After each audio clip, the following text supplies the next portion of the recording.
छोटे छोटे बच्चों को जब माँ और पिता जब उनको गोदी लेता है, कन्या लेता है, तो उसी पर हम बोलना चाहेंगे। पहले माँ जब कन्या लेती है, गोदी लेती है, तो कमर पर एक पैर इधर एक पैर उधर इस तरीके से लेती है, या वो गोदी ले लेती है।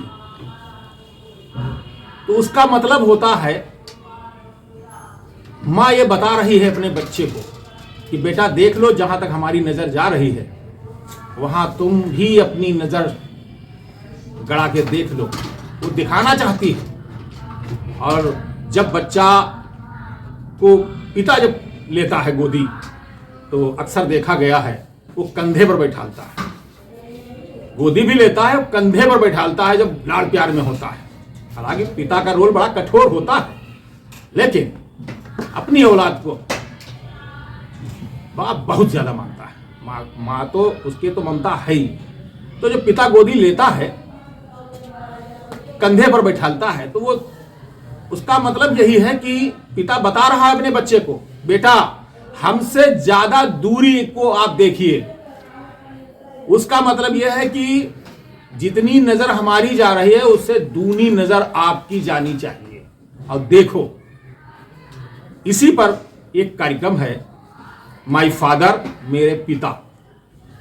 इसी कार्यक्रम में श्रीमान महेश पटवारी जी आए हैं, और हम महेश पटवारी जी से निवेदन करना चाहेंगे कि ये कार्यक्रम माय फादर, मेरे पिता पर है, इसी पर आपको बोलना है। आप प्रस्तुत करें जी।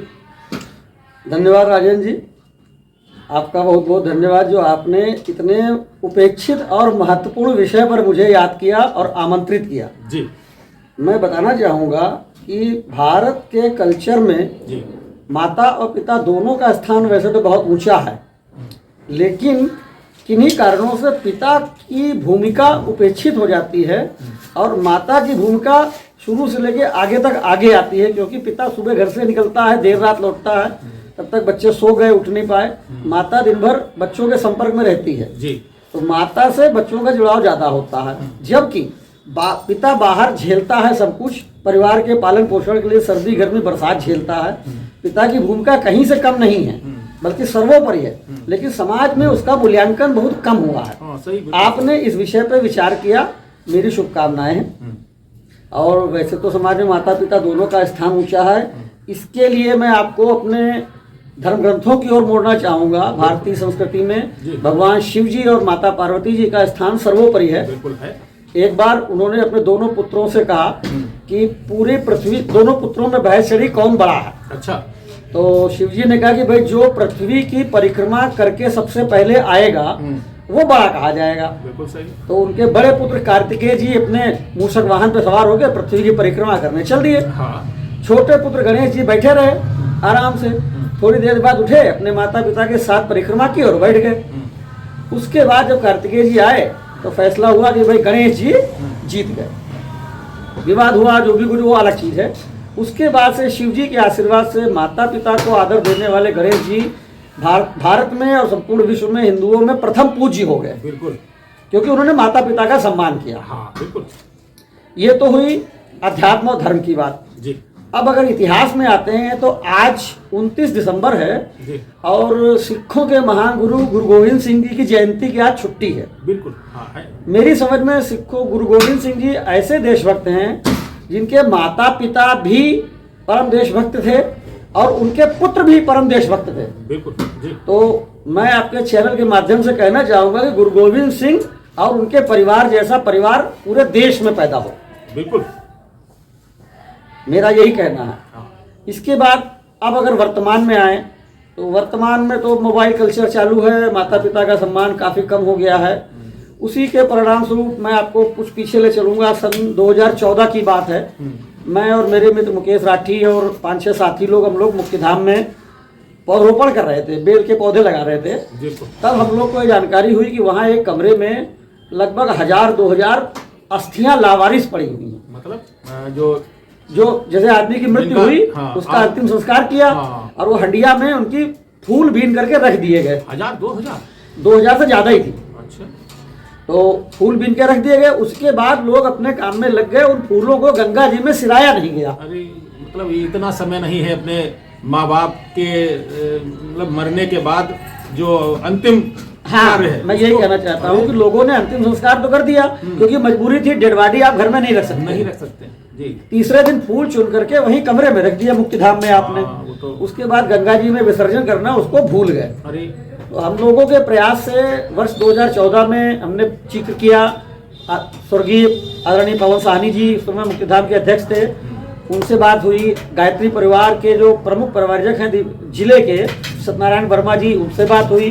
द्वारिका प्रसाद रस्तोगी जी से बात हुई, और सबके सहयोग से वर्ष 2014 में पहली बार यहाँ से छोटा हाथी भर के हम लोग ले गए थे अस्थियां, फर्रुखाबाद गंगा जी में हम लोगों ने विसर्जन करवाया था। उसके बाद 2-3 साल हो गए, 4 साल हो गए, फिर वही कहानी, लगभग 400-500 अस्थियां फिर रखी हुई। मतलब जो पहले वाला जो कार्य हुआ उससे लोगों ने सबक नहीं लिया। और उसके बाद 2019 में हम लोगों ने फिर करवाया, इसी प्रकार से करवाते चले आ रहे हैं। करवाते चले आए। वो राजेश गुप्ता गुड्डन के सहयोग से हुआ, बाथमगढ़ महासभा के सहयोग से हुआ। लेकिन अफसोस ये है कि उसके लिए हम लोगों ने 1 महीना तक प्रचार प्रसार किया, हर प्रकार से, इलेक्ट्रॉनिक चैनल से भी और प्रिंट मीडिया से भी। आज भी मेरे पास फोन आता है कि भैया मेरी 2009 में माता जी की अस्थियां रखी थी, वो विसर्जन करानी है। अब बताइए हम लोग क्या करें? सही। आपके माता पिता ने आपको जन्म दिया, पाला पोसा, और आपने उनकी उपेक्षा करते हुए अस्थियां रख दी। इतना प्रचार प्रसार कर रहे हैं, उसके बाद भी आपको ज्ञान नहीं है। और प्रचार प्रसार की जरूरत क्या, आपकी अपनी जिम्मेदारी भी है। बिल्कुल सही। आपके अपने माता पिता से मतभेद हो या ना हो वो अलग चीज है, लेकिन भारतीय कल्चर में 16वां संस्कार अंतिम संस्कार कहा जाता है। 16 संस्कार होते हैं, बिल्कुल, बिल्कुल। उसमें अंतिम संस्कार ये होता है जी। अगर आपके पास ये भी करने के लिए समय नहीं है तो आपके पुत्र होने पे मुझे शर्म आती है। बिल्कुल आती है शर्म भाई, अपना तो कार्य करे कम से कम। भाई आप भी तो उसी सीढ़ी पे आ रहे हैं, आप भी उसी, और आप भी अपने तो बच्चों को क्या सिखा रहे हैं? आप भी तो बुजुर्ग होंगे, आपकी भी तो औलादे हैं। तो आपके चैनल के माध्यम से मैं सभी हिंदू भाइयों से ये विनय करना चाहूंगा कि माता पिता का संस्कार जरूर करें, और उसके बाद उसको गंगा जी में उनके फूल का विसर्जन अवश्य कर दें। उसको रखें नहीं, रखने से भी आपको पाप लगता है। ये भी एक पहलू है उसका। सही। आपको नॉलेज नहीं है, आप पैसे की अंधी दौड़ में चल रहे हैं कि रखा है, जब फुर्सत होगी तब करेंगे। नहीं, फुर्सत निकालिए आप, और अस्थियों का विसर्जन गंगा जी में अवश्य करिए 13 दिन के अंदर। बिल्कुल करनी चाहिए। आपके चैनल के माध्यम से मैं अपील करता हूँ। बड़ी शर्म की बात है जिन लोगों ने ऐसा नहीं किया, और हम तो सभी से कहना चाहेंगे अगर इस तरीके से अगर कहीं हो तो उसको आप तत्काल विसर्जन करें। भाई अंतिम संस्कार आप उस पे आप बैठ जाते हैं, और ये भी नहीं सोचते हैं कि हम भी उसी लाइन पे आएंगे। हाँ। हमारा भी यही सब होगा, हम भी अमर नहीं है इसमें। और कुछ कहना चाहेंगे आप?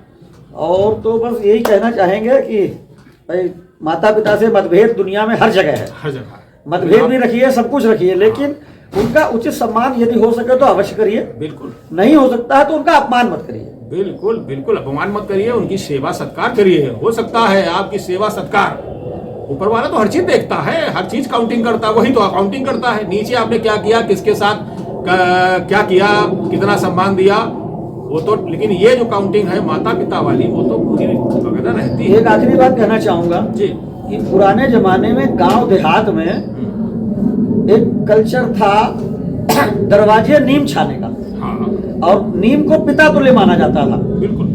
तो ये भी मैं कहूंगा कि यदि हो सके तो आप नीम का पेड़ जरूर लगाएं। वो इस बरगद है, नीम है, छाया देता है, पिता भी छाया देता है, नीम भी छाया देता है, और वातावरण को भी शुद्ध करता है। बिल्कुल। बहुत बहुत धन्यवाद महेश पटवारी जी, और इस तरीके से आपने बताया, लोगों को लाभ मिलेगा और उनकी सोच बदलेगी। हम सभी को तो नहीं कर सकते हैं, सभी ऐसा नहीं करेंगे, लेकिन हाँ जो ये भूल जाते हैं उनके हल्का सा जरूर देंगे। हम उन पुत्रों से कहना चाहेंगे जो माँ बाप के साथ रहते हुए 12 साल, 13 साल, 14 साल, 15 साल, 16 साल तक तो आप बिल्कुल फिट फाट रहते हैं। जहाँ 17, 18, 19, 20 पहुँच गए, मोबाइल की दुनिया में आप इतना व्यस्त हो जाते हैं कि ये नहीं देखते हैं माँ हमसे क्या अपेक्षा करती है, हमारा पिता हमसे क्या अपेक्षा करता है। और कभी कभी तो इतना तक सुनने में आता है, अखबारों में आता है कि वो इतना नहीं झेल पाए उनके पुत्र महोदय, उन्होंने सुसाइड कर लिया, आत्महत्या कर लिया। तो ऐसी स्थिति क्यों बनती है? आप समर्पण भाव रखिए। यहाँ पे मैं कहना चाहूंगा बताएं। कि इन परिस्थितियों के लिए कहीं कहीं पिता भी जिम्मेदार होते हैं। जैसे मान लिया उनके 3 पुत्र हैं, पहले पुत्र से उनका स्नेह नहीं है, बिल्कुल। दूसरे पुत्र से इतना स्नेह है कि उसकी हर गलत और नाजायज बात को वो मानते हैं, सही। बड़े पुत्र की जायज बात को भी नहीं मानते हैं, वहां पे खाई उत्पन्न होती है। सही। तो पिता लोगों से मेरा यह अनुरोध है कि सभी पुत्रों को, सभी पुत्रियों को समान भाव से देखें और समान आदर दें। आपके सारे पुत्र पुत्री हैं, उनको बराबर देखें, आप एक नजर से देखें, उनमें भेदभाव नहीं करें आप। खैर वो तो खैर आप बिल्कुल सही कर रहे हैं, लेकिन कभी कभी ये भी हम बता रहे हैं कि पुत्र जैसे कहना नहीं मानता है अपने पिता का। अब बताइए, हर वह परीक्षा वो कर चुके हैं उनके माता पिता कि हमारा पुत्र सुधर जाए, हमारी पुत्री सुधर जाए। अब वो फेल होते चले जाते हैं। अब उसके बाद क्या करें? वो माँ बाप ऐसे भी देखे गए हैं। अब हाँ, ये भी आप है। जो भी बता रहे हैं वो बात है, ऐसा नहीं हम जो ये नहीं मैं कह बताया रहे, वो भी सही है। मैं भी जो कह रहा हूँ। हाँ। लेकिन कभी कभी वही बिगड़ा हुआ पुत्र, कभी कभी वही बिगड़ा हुआ पुत्र जिसको माँ बाप ने नफरत की निगाह से देखा हो। भाई सभी आपके सुधरने के सभी रास्ते उन्होंने देख लिए। हाँ, हाँ। आप बिगड़ते रहे तो माँ बाप क्या करते हैं? फिर कहना ऐसा करिए, अब इसको ईश्वर के हवाले छोड़ दें, आप जो ईश्वर करेगा। कभी कभी ज्यादा सुधारना और ज्यादा टाइट होना भी नुकसानदेह होता है। हाँ। तो माँ बाप ने ईश्वर पर छोड़ दिया, कहा ऐसा है, ठीक है आपको कुछ। लेकिन हमने देखे हैं कि जिन पुत्रों और पुत्रियों को माँ बाप ने नफरत की निगाह से देखना शुरू किया, नफरत करने लगे। नफरत में भी प्यार छुपा होता है माँ बाप का, ऐसा नहीं। लेकिन उन पुत्रों ने और पुत्रियों ने फिर वास्तव में बड़े ही शीर्ष पर पहुंचे हैं। लेकिन उसका कारण यही रहा कि वो नफरत के शिकार हुए। फिर वो समझ लेते हैं कि हमारा बाप, हमारा पिता हमारे साथ नहीं है। जब तक उनके दिमाग में रहता है हमारा बाप, हमारा पिता है, तो वो कहते हैं हम ये कर डालेंगे धरती पर, वो कर डालेंगे। जब वो अपने को खींच लेते हैं, वो समझ लेते हैं कि हमारा पुत्र जो है अब ऐसे नहीं सुधरेगा, वैसे सुधरेगा। तो नफरत भरी निगाहों से देखने वाले जो पिता माता होते हैं अपने पुत्र को, तो ऐसा नहीं, वो नफरत नहीं कर, अंदर बड़ा प्रेम स्नेह, लेकिन उनका पुत्र फिर बड़ा ही अच्छा कार्य करता है, बड़ा शीर्ष पर बैठता है। तो मेरा सभी से निवेदन है कि माँ बाप से भी निवेदन है कि अपने पुत्र और पुत्रियों पर तो विशेष ध्यान दें। और उनके पुत्र पुत्रियों को हम विशेषकर ये भी कहना चाहेंगे, अगर कहीं कोई गलती हो गई है तो आप समर्पण का भाव रखिए कि हाँ पिताजी हमसे ये गलती हुई, हम जिंदा रहेंगे, हम सब कुछ बना लेंगे। अगर हम कोई ऐसा कदम उठा देते हैं, पता चला इकलौती औलाद है, सुसाइड कर लिया उसने, कोई ऐसी हालात हुई, तो ये सब नहीं करना चाहिए। अगर हम जिंदा रहेंगे तो हम सब कुछ बना सकते हैं। तो माँ बाप और पुत्र पुत्रियों से निवेदन है कि आपस में सामंजस्य का बनाए रखें, एक दूसरे से प्रेम रखें और अपना दुख पिता और माता से बताएं और माता और पिता भी अपने पुत्र को अपना दुख बताएं। लेकिन यहाँ पर यह बात होनी चाहिए कि माता पिता अपनी बात रख रहे हैं और आप कहना नहीं मान रहे हैं, तो ये भी गलत है। हाँ, आप कोई गलती करके आते हैं समाज में, चाहे जितनी बड़ी गलती हो, माता पिता ही एक ऐसा होता है जो आपको माफ कर देगा। ऐसा आप किसी चीज को छुपाए ना, जो भी है पिताजी माताजी हमसे ये गलती हो गई है और हम सुधरना चाहते हैं, चाहे जितनी बड़ी गलती हो गई हो, समर्पण भाव रखिए, चाहे माता हो चाहे पिता हो, एक दूसरे के प्रति समर्पण भाव रखिए। फिर देखिए दुनिया जो है, आप दुनिया में आप अच्छे शीर्ष पर जाएंगे, अच्छा नाम होगा, अच्छी शोहरत होगी, अच्छा पैसा होगा, आसपास के लोग आपको मानेंगे, शहर के लोग मानेंगे, जिला के लोग मानेंगे, प्रदेश के लोग मानेंगे, देश के लोग मानेंगे। लेकिन समर्पण भाव होना चाहिए। इस कार्यक्रम में आप आए, बहुत बहुत धन्यवाद। इस कार्यक्रम को मैं यहीं पर समाप्त करता हूं। नमस्कार।